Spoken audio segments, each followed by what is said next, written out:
and welcome to The Big Debate. I'm Masa Chabaleka. Do you respect your elders? Do you make fun of them?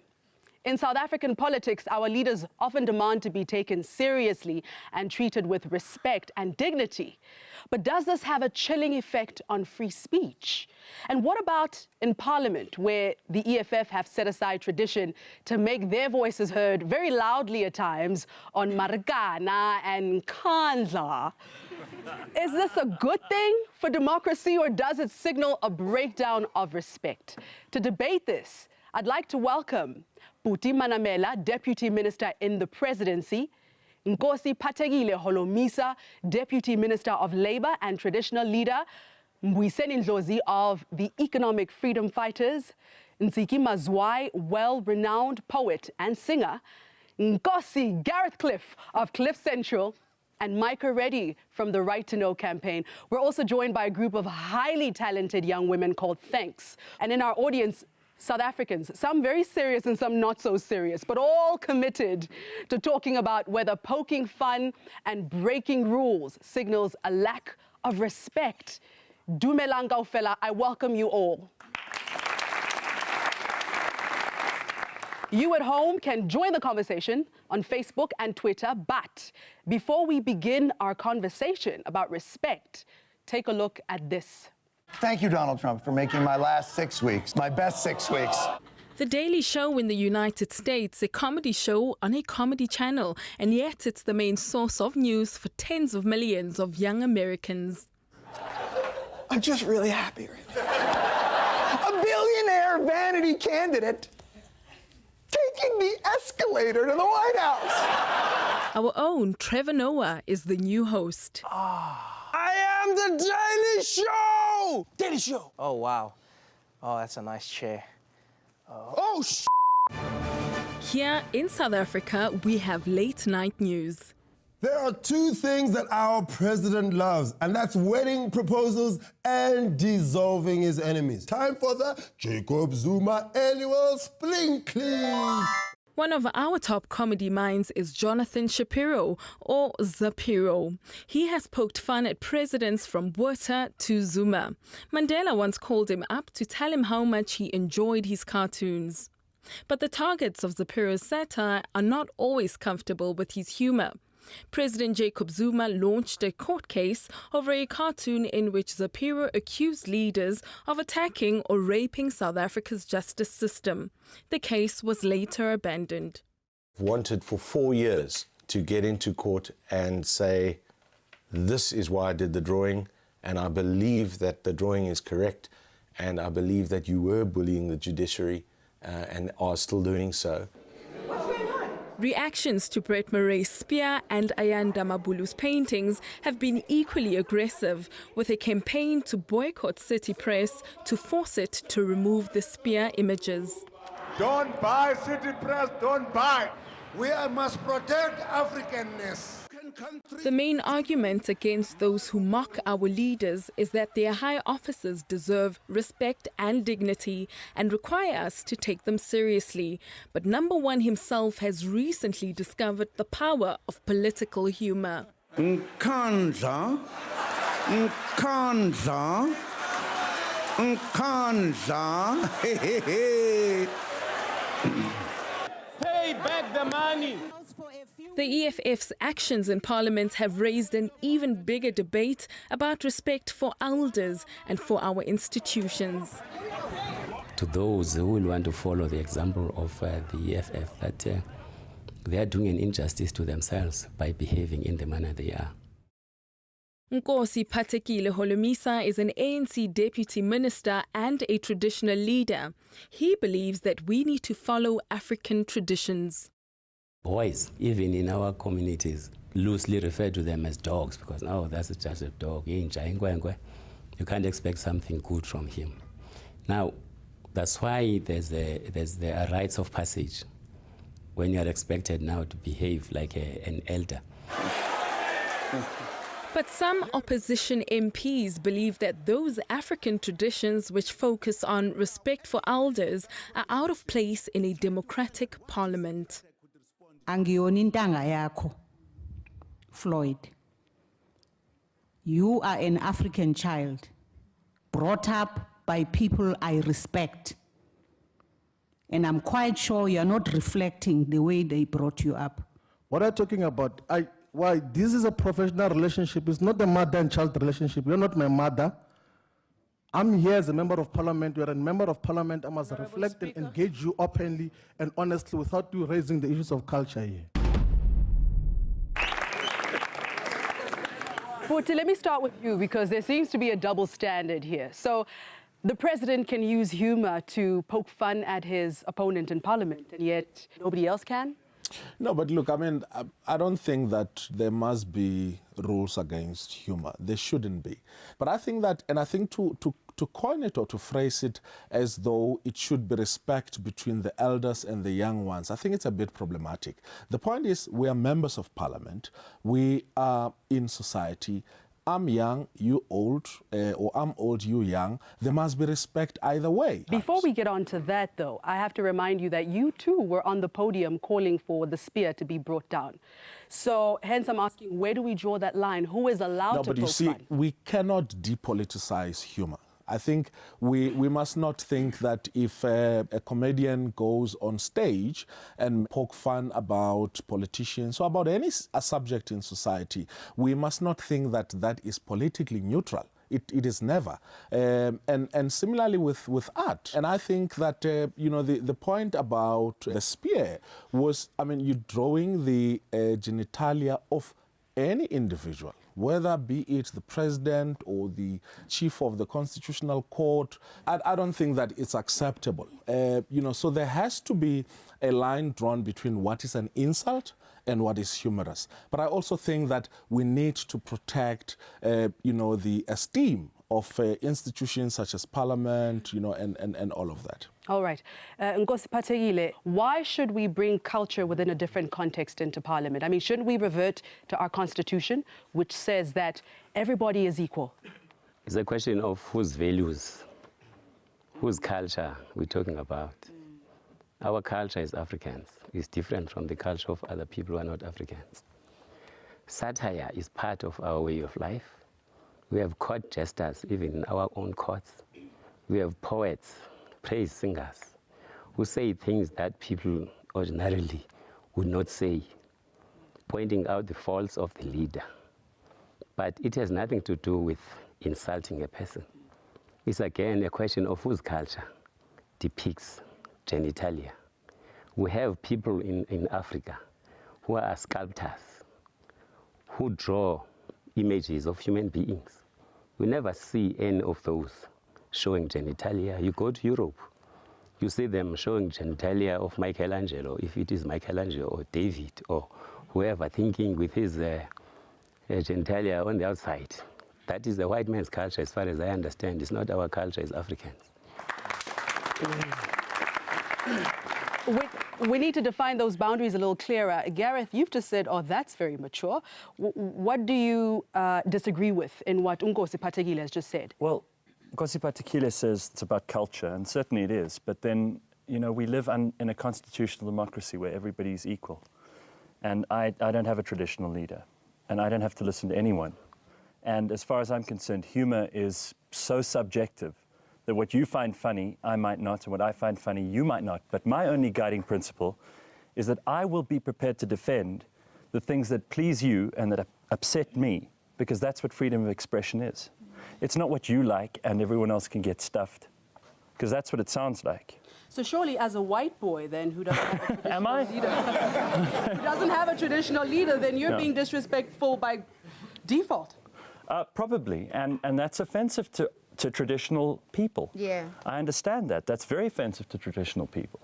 But I'm very glad to be alive in 2015, where old traditional people are evaluated just like everyone else, because we're all citizens of an equal, ebullient, growing, young democracy, where with young people outnumber the old people by 10 to 1 anyway. All right. Nsiki, you are a black woman in modern day society, but you come from a fairly traditional, cultured family.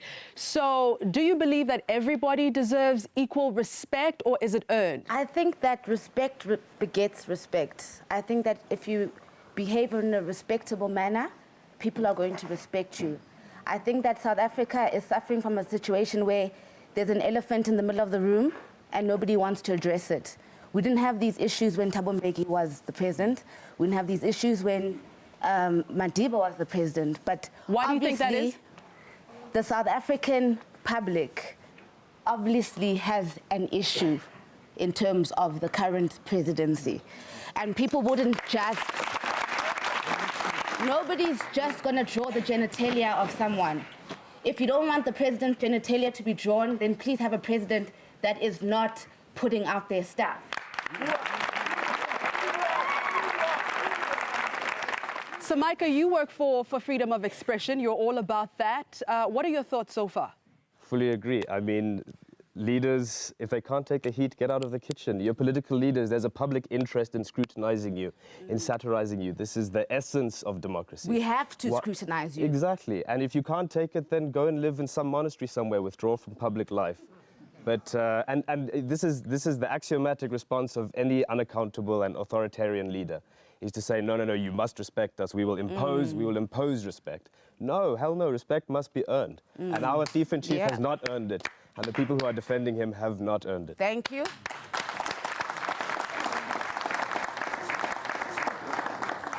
What about the right to basic human dignity? Mbuyiseni? Oh, look. Like not being beaten up in Parliament. Yeah. Look, I think we have a crisis in South Africa, and the crisis is not of followers. The crisis is the legitimacy of those in authority. Yes. They are not legitimate because there's Marikana on the table. I will never respect anybody who will stand and defend what happened in Marikana. Thank you.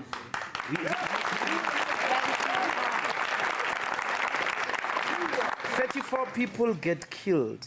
Not even a single politician. When I'm talking about, 44. I'm talking about the massacre. People that were killed on the 16th of August is 34, who were killed in open public view by police in the same way Sharpeville happened, in the same way 76 happened.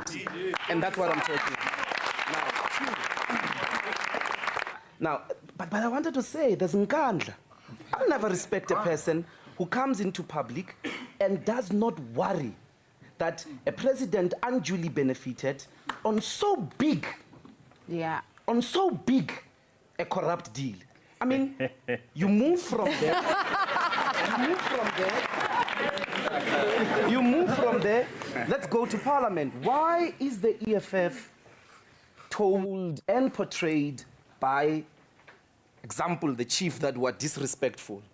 Is because in Parliament you've got people who want to rule on the basis of the opinion of their authority and not the rules. They remind us every day of their age. They remind us every day of their power. They don't respond to questions. If you're not accountable, I cannot respect you. If you don't respect the people's dignity, the people that put us in that parliament, I cannot respect you. We're in a professional relationship who must relate on the basis of the professional rules that we agree upon. Outside of that, go to your home, get respect there, not from us.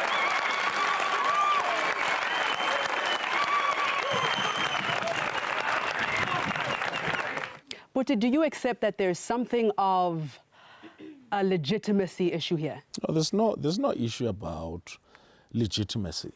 Look, South Africans went to elections in 2014, and their will was expressed there. So the government of the day is legitimate. I think that's the first thing. But the second thing is that there's no one who said that there shouldn't be questions raised in Parliament, or there's no one who has defended what happened, which was police brutality meted out against workers. In 2012 in Marikana. The point is that, young or old, I think what can you we go on must record have, to say Cyril Ramaphosa was wrong to have sent an email to influence police action. Look, that's why I don't respect Cyril Ramaphosa. I mean, look, that's why I have no regard for him as a person. You have been saying the Falam Commission's report must come out into the public. The report has come out into the public. You were expecting that the report will find guilt on the part of someone in the executive. That's what you were hoping for.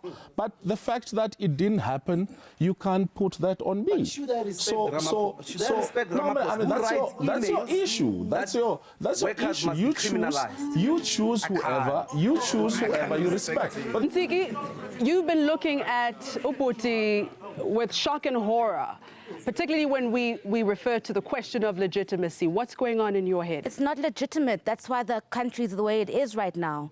Nobody respects leadership because there's no one worthy of our respect. But we voted, isn't that fair? We need to go back to the drawing board as to how we choose our leaders, because it has proven itself that the way we've done it in the past does not work. ANC cannot choose for all of us. Doesn't work. When we return, a musical treat from 4 very talented young women with a very sharp sense of humor. Don't go away.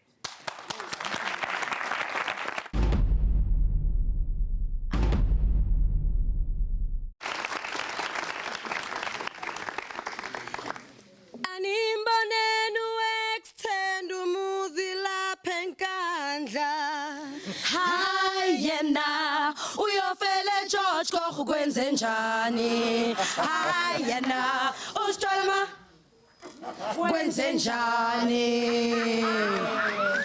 nezinkukhu zakhe zinomuzi onokesi hayi wena uhlala emkhukhwini ukhokha itaxi abanye balala ebridge kwenze njani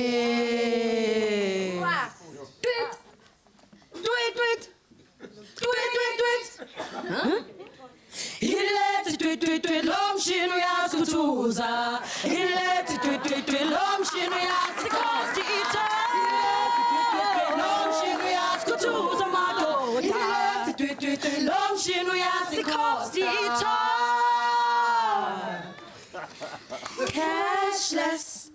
Cashless Who really paid it for the FIFA World Cup? Cashless I don't have money to renew my license Hashtag Ask Umusi, maybe he's got the answer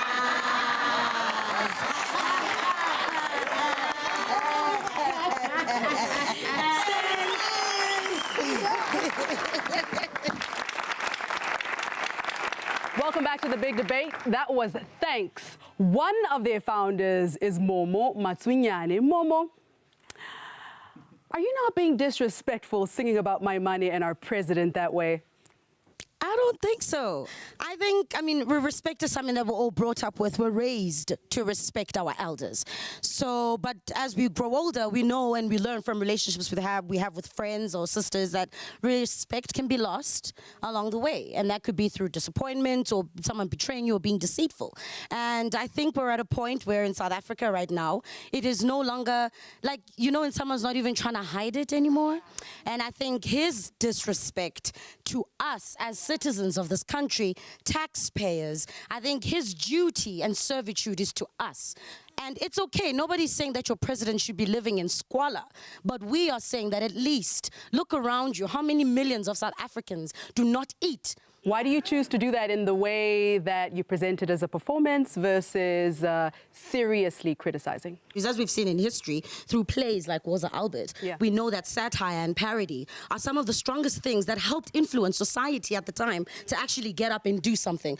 Secret performances of plays were being done at the Great Hall at Wits University. So an artist's responsibility is to mirror back critically to society what it is that we do on a day-to-day basis. I think what it is that you do is absolutely fantastic, by the way. Thank you. The 4 of you are amazing. I think you and Mbuyiseni should probably get together And formalize that Pay Back the Money song, huh? Yeah. It sounds like a song. Hey, let's make it official. Yeah. All right, thank you very much, ma'am. Thank you. So, Buti Nkosiphathekile, are you offended by the fact that here is a young black woman who is using her talent in the way that she knows how to stand up against elderly black men?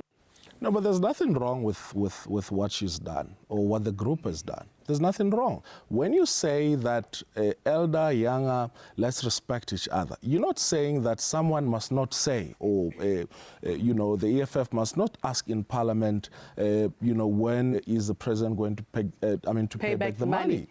No one is saying you shouldn't do that. But that we've all, as members of Parliament, agreed that there's a program, there are rules, and that we're going to be running Parliament in terms of those particular On that note, Mbuyiseni, you have pretty much broken the tradition of the way things have been done in the past in Parliament, which runs the risk of actually not getting anything done.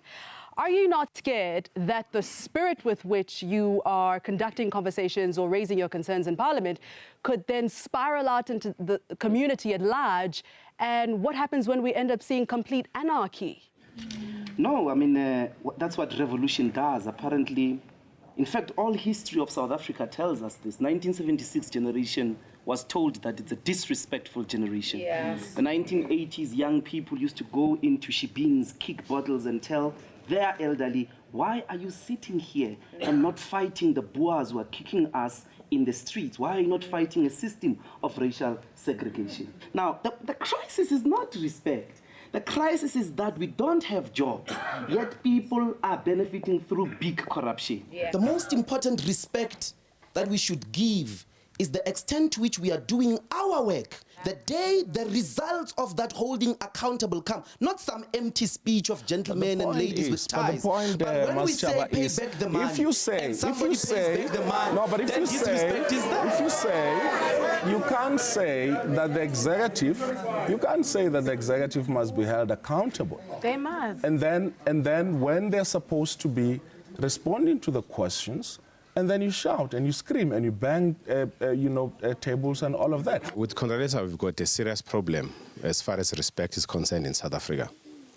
Why? Because in the first place, beginning from Parliament to our laws, our culture of respect is not visible. And all the laws and institutions are not based into our African culture of respect. A good example, the young men there demonstrated that I don't respect whoever, I don't do whatever I'll say and this and that. Now just be careful, because I remember exactly what I said. Yeah, well, you said you don't respect... No, I said I don't have to. Oh, that you don't have I to? Don't. That's very different. Okay, you do respect... I can be respectful, and I will be with you, for example, as long as you quote me correctly. Okay. If you don't... If you fail to quote me properly, then I might have to be disrespectful. In our culture, as an example, when a person speaks, you wait for the person to finish, and then you can correct that person. You know, it is allowed. Thank you. Gareth, how do you feel about this being made into a black-white issue? No, I don't think it is. I think that's a useful excuse. And again, I hesitate to use the words, but with respect, I think that all that you were saying, sir, is that you're becoming increasingly irrelevant to your own culture is changing, and we're all changing. This whole country's changed. And you're being left behind, like Bladen Zimande is being left behind because he's irrelevant, and like lots of other things that are old and that no longer serve a purpose in this country. Cecil Rhodes' statue, irrelevant, pull it down. Things that are old and are no longer relevant must be removed. Oh, wow. Well, I certainly know that it's not because you're a white man. Surprisingly, there are many, many, many young black people in the audience who actually agree with you. Nsiki? I don't know about that. I think that I agree with the traditional leaders. There is a way that African people do things and a manner in which we communicate to each other. I feel as if when 94 happened, the slave took over the master's job instead of dismantling the system. And that's where our problems lie. There's a way that we do things. In African culture, grown-ups do respect young people, and that is how young people respect. It's a circle thing. After the break, we hear from a very brave young female journalist, a Nigerian woman who dared to take on Robert Mugabe. Find out what happened to her. You're watching The Big Debate.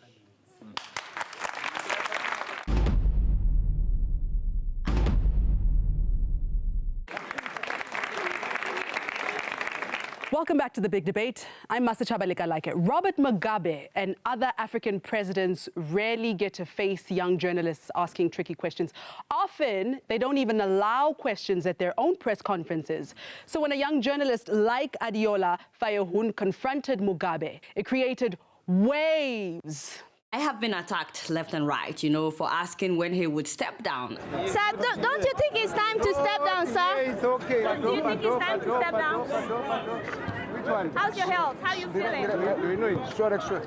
Sir, would there be a change in Zimbabwe just like we're having in Nigeria? Very soon to the next president in your country? Yes, sir. Will you step down someday, sir? I completely agree with you guys that asking Mugabe when he would step down was awful. It was awful. I mean, it was terrible what I did. Very disrespectful of me. How dare I, a small girl like myself, ask a whole president when he would step down? Especially in Africa, where we are not supposed to ask questions of our elders. We're supposed to respect them, especially if they are politicians, whether they are dictators or not, whether they are corrupt or not. We're not supposed to challenge them, which is why, this will be my very last episode of Keeping It Real. I figured it's better to just, end the show myself. All right, so that was Adeola, who, in all seriousness, she may be quite humorous in her delivery, but the truth of the matter is that she lost her job. Is this only a problem in West Africa, or is South Africa headed in the same direction? It's certainly not limited to West Africa. It's not exceptional at all. We see it across the subcontinent. We see it a lot closer to home as well. Let me take an example. Criminal defamation, ruining someone's reputation, is deeply, deeply reactionary. And yet we have it in South Africa. Here at home, defamation is a criminal offense.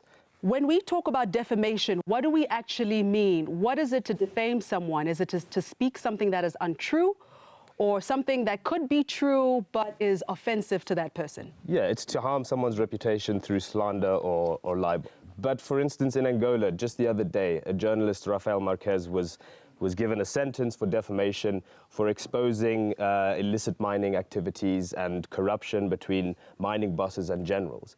And it's a tool to silence critics. It's a tool to silence journalists. All right, but it is hard for journalists to challenge the president or senior members of parliament, and in a sense, they do feel stifled. There's no journalist in South Africa who would dare suggest that they would either lose their job or they would be questioned for raising questions. I don't think that there is such a thing. I think that, I think Nsiki said, you must be willing to take what you give. Now, and we can say is the issue of power relations. But if Gareth says, Blayton Nzimande is irrelevant, he must be willing to accept that he himself is irrelevant in his uncultured way. Or if journalists... I'm uncultured again. No, but that's your culture to be uncultured. No, of course. My culture to be uncultured. Yeah, but I think...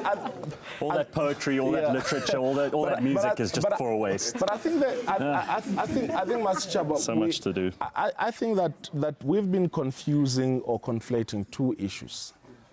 There is accountability, which is very important. There has to be important questions asked, whether accountability in parliament, whether inter-party accountability. Yes.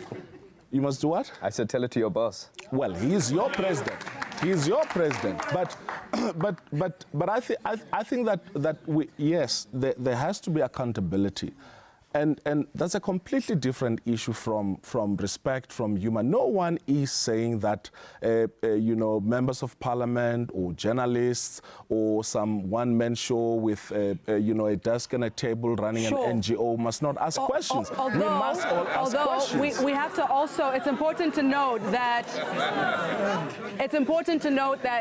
the president's inaccessibility to the masses at large also makes it particularly difficult. What do you mean by that? Why doesn't our president then host a weekly press conference where young people are allowed to engage him, journalists can engage him openly as a solution. But that's serious double standards. And you earlier actually said that is it an African problem? It's actually not only an African problem. Barack Obama goes to the Green Lawn, speaks, and then turns his back on journalists. And no one ever said that, the president is an uncultured. Yes. But I think even more important, that, I mean, the issue of engaging with the press, yes, it is very important. But engaging with the press is not engaging with the people. And the president is consistently continuously engaging with the people. That he does. We can't argue that. Before the State of the Nation address, before the State of the Nation address, the president had an engagement with journalists. But let's give the minister, the deputy minister, an example of journalists in the SABC who get marginalized when they challenge power. It's not true that there are no problems in South Africa about journalistic questioning of authority, in as much as there are no problems, as you say, in Parliament. Gareth, you were at the SABC. Yes. Is it as bad as Mbuyiseni has portrayed?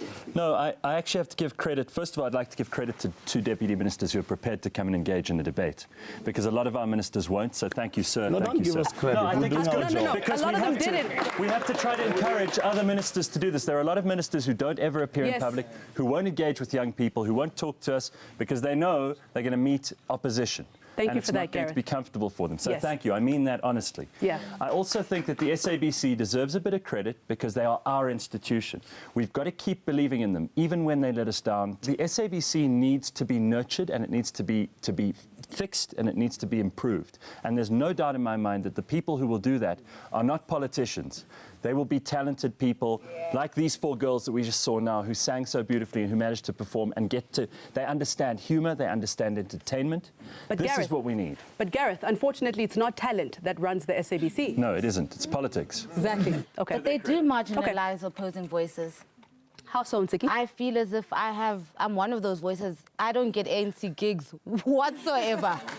Well, when you're busy fighting with the minister on Twitter. I feel as if that I'm an artist, I'm a poet. It's my role as a poet to speak out against injustice. So if you're going to silence me, you're teaching the other artists that if they speak, they get silenced as well. And that's an unhealthy society. I'm sorry, Nsiki. I'm sorry. Actually, I want to come to Mojack, but we've got a young lady here who I feel we must go to. I'm Queen Maswabi. I'm from Wits, Vuvuzela. And for me, as an aspiring journalist, I'm very concerned about the state of how things are in South Africa right now. Constantly, the government has been trying to stop the media from actually voicing out what is happening in the country in different ways.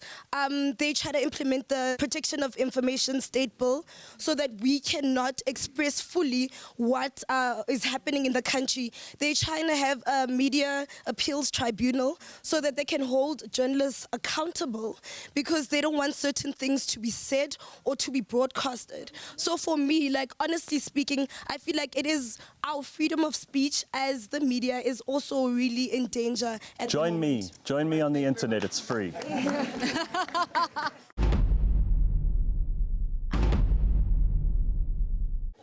Well, a lot of people have been talking about the president, I think the president is rock and roll. It's like he's always having a war of words with the media. It's like he's playing crazy eights, but nobody explained the rules. Because they're like, Mr. President, how do you explain the expenditure in Nkandla? And he's like, 5! Cheers, that's me. That's just time. And you work on LNN. Sure. The late night comedy show. Yeah, I worked on late night news for years, and the whole idea behind political satire is speaking truth to power.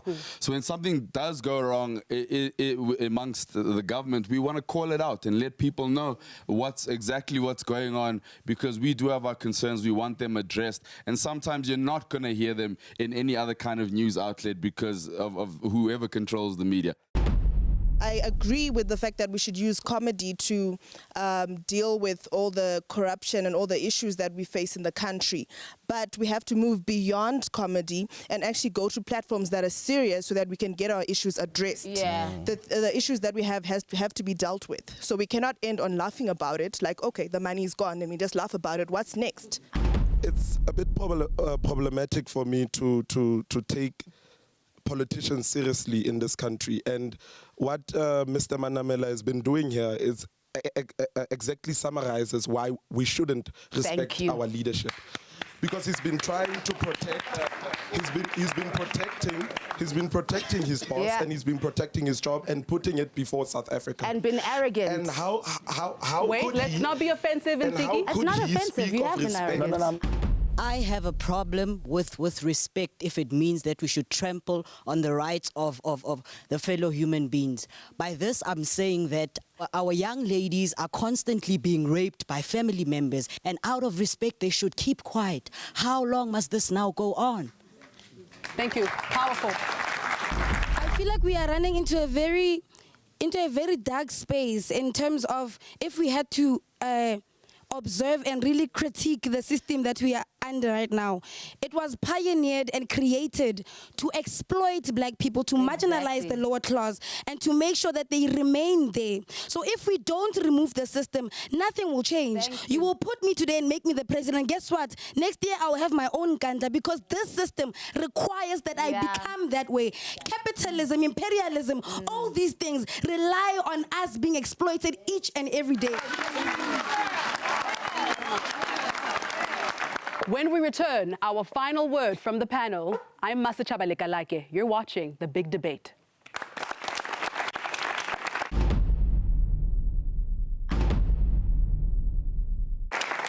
Welcome back to The Big Debate. Let's hear it from our panel. So, Momo, your final word on this. I'm very passionate about using the arts as a social transformation tool.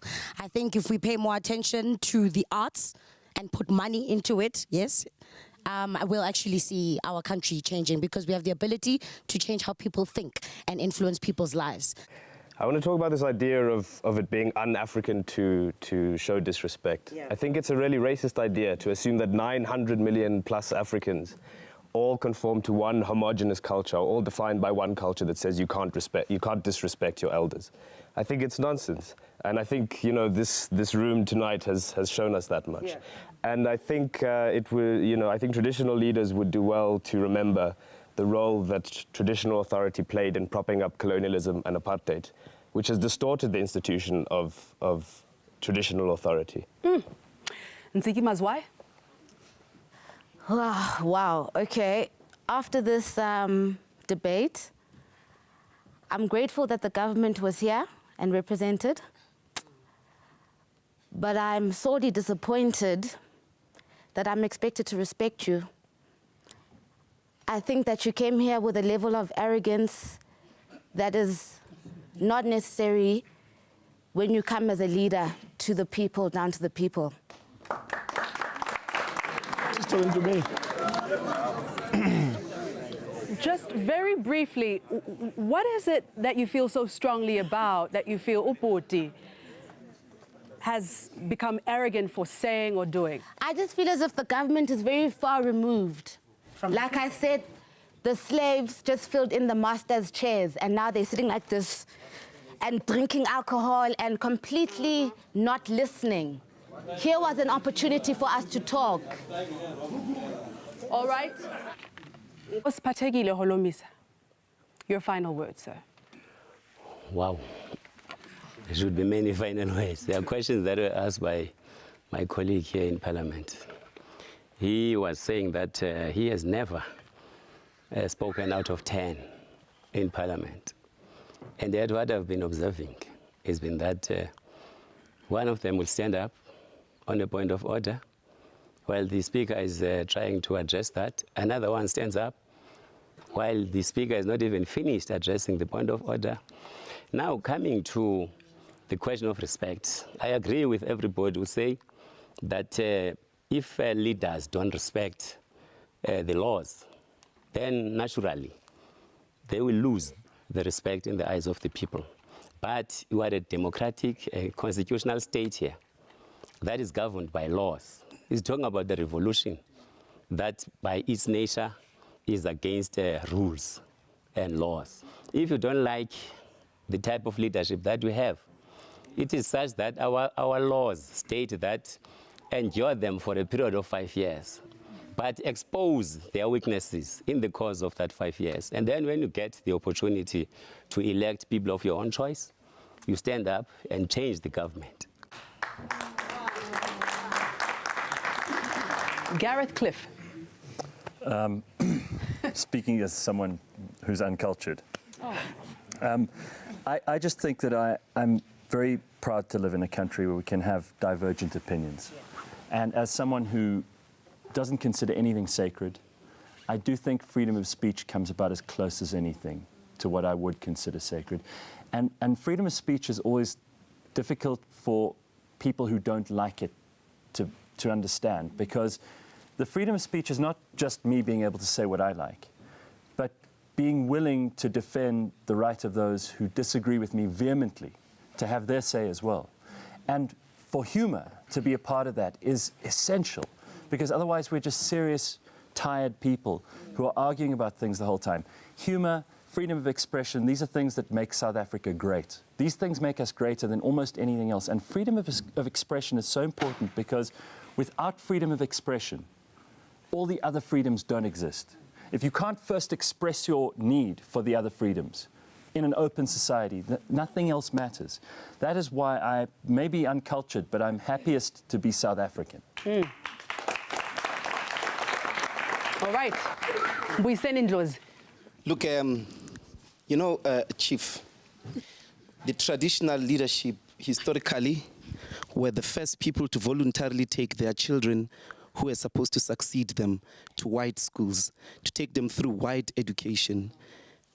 And that's the history. Some of the most educated people in our country are traditional leadership. I respect the question of traditional leadership. It's not essential to Africa. There's traditional leadership in Europe. But we must understand that to liberate South Africa is not about traditional leadership and traditional values.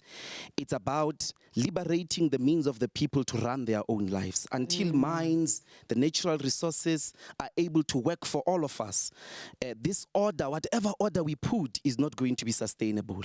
So I can't respect the role that you play in government because you're a part of the cabinet of President Jacob Zuma. It presides over neoliberalism. It presides over the most super exploitative system that all of us expected to change our lives. And I think it's afraid of white monopoly capitalism. It has colluded in most cases with white monopoly capitalism. It's not doing anything, at least in as far as the selfless, life-threatening struggle that you all said you went to the struggle to do. There is nothing that is showing that in your government. You're supposed to be in determinate ways, very determined, step into the economy, protect our people from multinational super exploitation. You're not doing that. The Marikana Commission is one example. The Marikana Massacre is one example that says, show me an instance where you stood on the side of the people, raised their wages into minimum living wages. Until they're able to have these resources, they are not free. And they have no grounds to respect anybody that does not give them life. If you don't give them life and their capacity to run their lives, they have no grounds to respect us. So that's why the EFF speaks of revolution. It speaks that we are not going to respect unjust laws. A law shouldn't be respected just because it's a law. It must be able to be based on the protection, the production of life, the ability to empower all of us to run our own lives, particularly economically. So you have in your government, Booty, there's nothing that shows that there is the Freedom Charter program. If you can show it to me, maybe I will start thinking that you have the best interest of the people, a vision of the liberation struggle. You don't. And that's why you're going to get challenged from those benches that you are describing from the EFF. Until the economy of South Africa comes back to the people, you'll still get a challenge from the EFF in Parliament. Live with it. You still want to stop and go? All right, Buti Manamela, Deputy Minister in the Presidency, what have you taken away from today's debate? Look, and I think it's what we should all take away, that we should never question the right of anybody to hold the executive accountable, be it in Parliament, be it in society, be it the media, and all of that. And secondly, that we should always remember that all the rights in the Constitution, including freedom of speech, must be protected, must be defended. But those rights also have got limitations, that my rights, expressing my rights, have got nothing to do with trampling on the rights of others to express themselves in a free way. And thirdly, that Parliament is a very serious institution where laws are supposed to be passed, and also the executive, we should have oversight. But it does not mean that we should be, or it should be like we're watching paint dry. I sit next to the chief there in Parliament, and we appreciate the fact that there should be some time for humor, but there's also should be some time for serious business. And I don't think that we should forget that, that's the role of that institution. I mean, Mojak, LNN and all of them are getting so much stuff from, Parliament. I suppose they even are now going to be an extinct species because people are now focusing and getting their medicine of laughter from Parliament. But I think that we shouldn't forget why we why we are there. And I think finally that, at all material times, we should always, remember that there are different political parties in Parliament. I am not expecting the EFF to be kind to the ANC or the DA to be nice to the ANC. I'm not expecting that. That's not why they were voted for.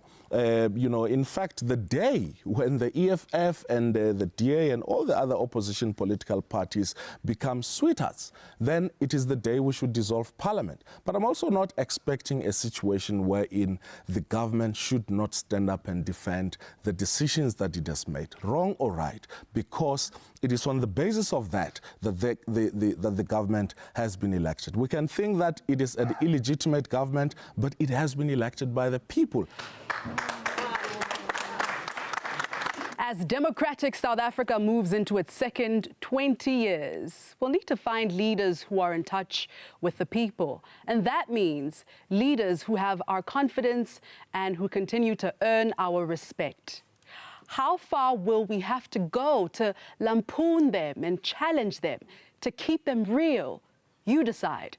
The conversation continues on Facebook and on Twitter. And thank you for watching The Big Debate.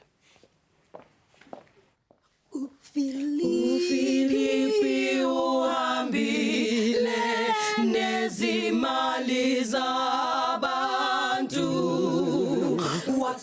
wasishiya nozakumi ukusikhohlisa